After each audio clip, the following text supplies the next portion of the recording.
Hello बच्चों, कैसे हैं आप लोग। आशा करता हूँ आप लोग भी बढ़िया होंगे। आज मैं आपके लिए लेकर आया हूँ class 8 science MCQ chapter force and pressure. तो चलिए शुरू करते हैं क्वेश्चन नंबर 1 से। The pressure which is exerted by air around us is known as. Option A force, option B atmospheric pressure, option C muscular force, option D friction.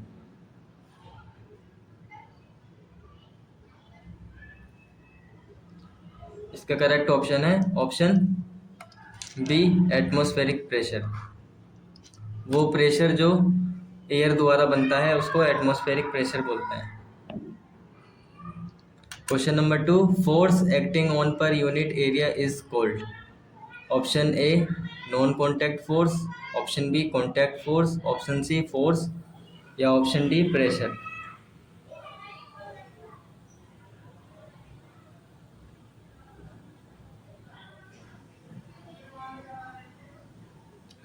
इसका correct option है option D pressure.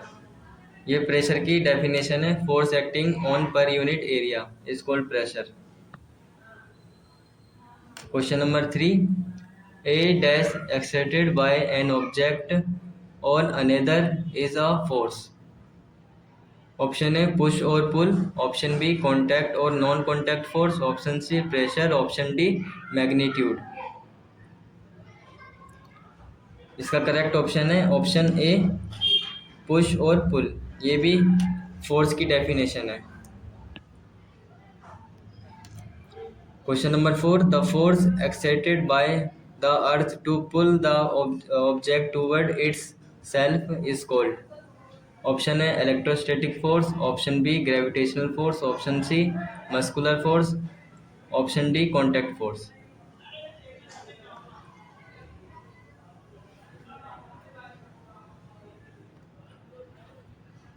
इसका correct option है option B gravitational force. हमारा जो अर्थ जो force लगाता है वो ग्रेविटेशनल फोर्स लगाता है। Question number 5, muscular force is also called dash force. A non contact force, B contact force, C gravitational force, D magnetic.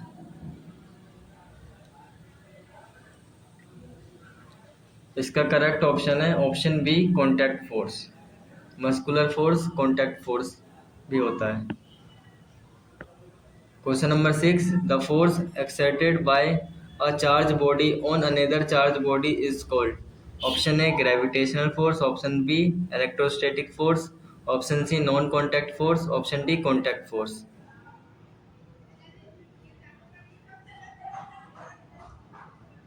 इसका करेक्ट ऑप्शन है option B electrostatic force.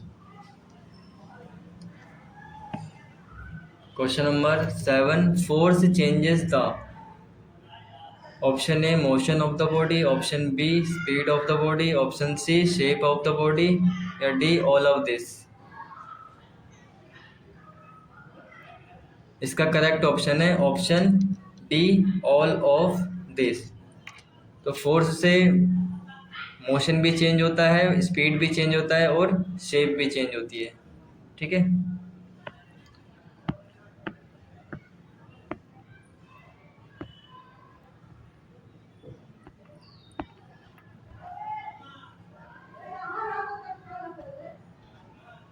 Question number 8, the force exerted bye our muscles is called A electrostatic force, B muscular force, C gravitational force या D non contact force।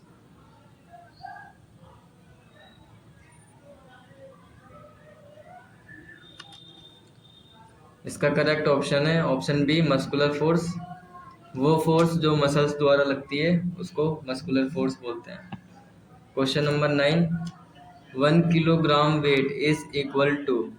Option A 98 newton, option B 9.8 newton, option C 0.98 newton, option D 0.098 newton. इसका correct option है option B 9.8 Newton.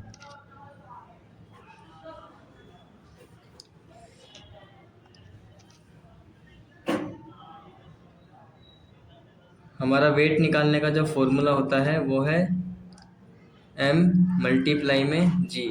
m for mass होता है, g for gravitational force. और gravitational force अपना कितना होता है? 9.8 होता है। और मास तो हमें दे ही रखा है 1 किलोग्राम, तो यहाँ पे 1 लिख दूंगा और मल्टीप्लाई में 9.8, और हमारा आंसर आ जाएगा 9.8। Question number 10, a spring balance is use for measuring. Option A mass, option B weight, option C pressure, option D speed.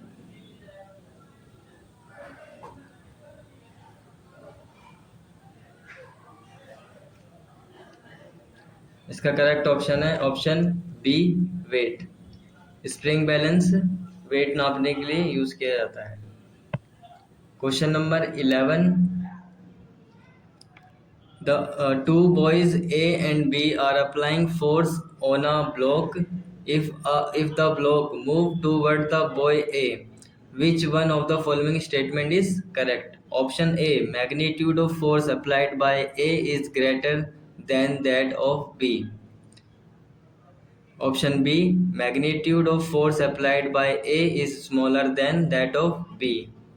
Option C, net force on the block is towards B. Option D, magnitude of force applied by A is equals to that of B. तो question हमसे ये कह रहा है कि ये एक block है और टू बॉय जो है फोर्स लगा रहे हैं इस तरफ, और ये वाला ऐसे फोर्स लगा रहा है, ठीक है। और ये बोल रहा है कि if the block moves towards the boy A, यानी कि अगर ये ए बॉय है और ये बी बॉय है तो ब्लॉक भी जो है इस तरफ को मूव कर रहा है ना। तो अगर ए बॉय जो है फोर्स ज़्यादा लगा रहा है ना, तो तभी ब्लॉक जो है इस तरफ को खसक रहा होगा बी की तरफ, है ना। तो इसका करेक्ट ऑप्शन हो जाएगा option A, magnitude of force applied by A is greater than that of B, यानी कि जो ए बॉय है वो ज़्यादा फोर्स जो है लगा रहा है बी के मुकाबले। Question number 12, when two forces act in opposite direction then net force acting is the. Option A sum of two forces, option B difference between two forces, option C both of this, option D none of this. तो question ये हमें कह रहा है कि अगर हम opposite direction में फोर्स लगाएंगे, है ना, तो हमारा जो है इसमें नेट फोर्स क्या हो जाएगा, इसमें डिफरेंस हो जाएगा, ठीक है। तो ऑप्शन बी क्या है, करेक्ट ऑप्शन हो जाएगा, difference between two forces. Question number 13, the strength of force is expressed by its. Option A weight, option B mass, option C magnitude, option D longitudinal force. तो इसका correct option है option C magnitude. Strength of force किससे express करते हैं हम, magnitude से।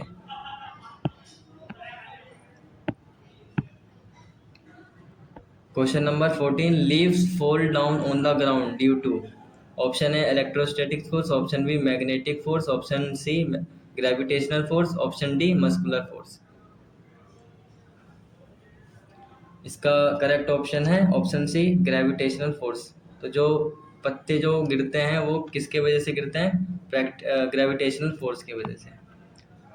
Question number 15, state of motion is described by. Option A position of rest, option B position of motion, option C both by the state of rest और motion, या D none of this.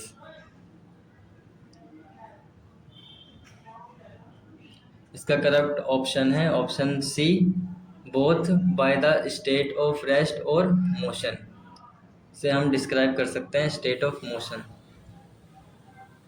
Question number 16, when the hammer strike the gong of an electrical bell which of the following force is responsible for the movement of hammer?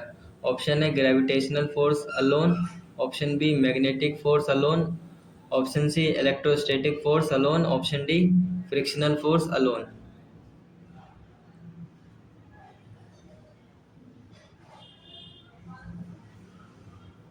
तो इसका correct option है option B magnetic force.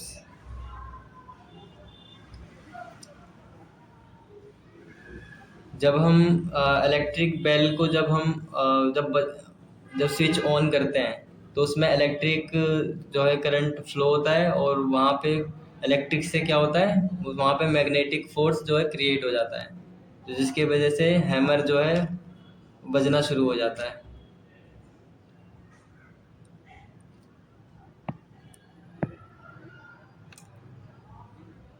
Question number 17, during dry weather while combing hair sometimes we experience hair flying apart. The force responsible for this is option A force of gravity, option B force of friction, option C electrostatic force, option D magnetic force. जब कभी आप बालों पे कंघा करते हैं तो आपने notice किया होगा कि जो जो आपके हेयर हैं वो कहते हैं हवा में थोड़े उड़ने लगते हैं, है ना? तो वो किसके वजह से होता है? ऑप्शन इलेक्ट्रोस्टैटिक फोर्स के वजह से होता है। तो इसका करेक्ट ऑप्शन है option C electrostatic force. Question number 18. A container is filled with water as shown in the given figure. Which of the following statement is correct about the pressure of water? ठीक है, तो ये हमें container दे रखा है, इसमें water भरा हुआ है और हमें ए बी सी पॉइंट हमें दे रखे हैं। ठीक है, तो इसमें मैं एक बात बता दूं, तो हम वाटर के जितना भी डेप्थ जाते रहेंगे उतना उसका जो है प्रेशर जो है बढ़ता रहेगा। ठीक है, प्रेशर उतना बढ़ता रहेगा। तो सी देखो बहुत ज़्यादा नीचे है तो इसका प्रेशर बहुत ज़्यादा होगा, बी थोड़ा सा कम होगा और ए और कम होगा। ठीक है, तो इसमें देखो यहाँ पे ऑप्शन नंबर ए में प्रेशर एट ए बी से ज़्यादा दिखा रहा है, लेकिन ए पे कम होना चाहिए। यहाँ पे ए बराबर बी दिखा रहा है, तो ये बी गलत आंसर है। ऑप्शन सी ए जो है बी से कम दिखा रहा है, बट बी ज़्यादा दिखा रहा है सी से, इसलिए ए भी गलत है। तो option D is the correct option. यहाँ पे देखो ए से ज़्यादा बी में है, बी से ज़्यादा सी में है, तो ये करेक्ट आंसर है।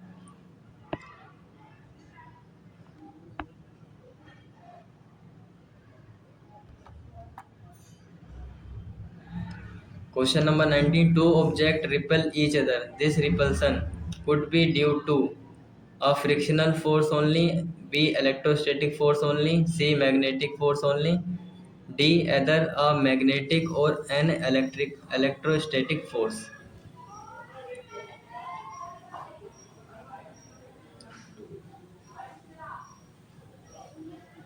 तो ये रिपल्सन हमें किस में देखने को मिलता है ज़्यादातर?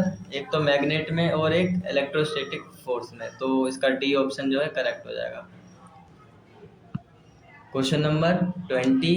विच one of the following forces is a contact force? Option A force of gravity, option B magnetic force, option C force of friction, option D electrostatics force.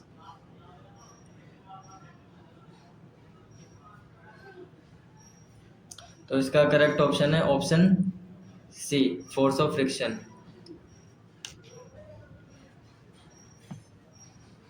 Question number 21. A brick is kept in a 3 different way on a tables as shown in the given figure. The pressure exerted by the bricks on the table will be. तो पहले तो हम जान लेते हैं कि pressure निकालने का फॉर्मूला क्या होता है। फोर्स अपॉन में एरिया। ठीक है, तो जितना ज़्यादा हमारा जो है एरिया होगा, अगर एरिया ज़्यादा होगा तो प्रेशर क्या होगा? कम होगा। ठीक है, अगर एरिया कम है तो प्रेशर क्या होगा? ज़्यादा होगा। ठीक है, तो आइए हम देखते हैं पहले, और ये सी वाला देखते हैं। यहाँ पे देखो एरिया जो है बहुत ज़्यादा है, ठीक है, तो यहाँ पे प्रेशर क्या होगा, बहुत ज़्यादा कम होगा। ऑप्शन बी में भी एरिया जो है ज़्यादा है ना, तो यहाँ पे भी प्रेशर क्या होगा, कम होगा। यहाँ पे देखो एरिया कम है तो यहाँ पे प्रेशर जो है ज़्यादा होगा। तो हमसे पूछ रहा है the pressure accepted by the brick on a table will be. तो यहाँ option number A maximum in position A, है ना। तो हमें यही दिख रहा है कि ऑप्शन ए पे जो है प्रेशर ज़्यादा है, तो मैक्सिमम इन पोजीशन ए। तो option A is the correct option.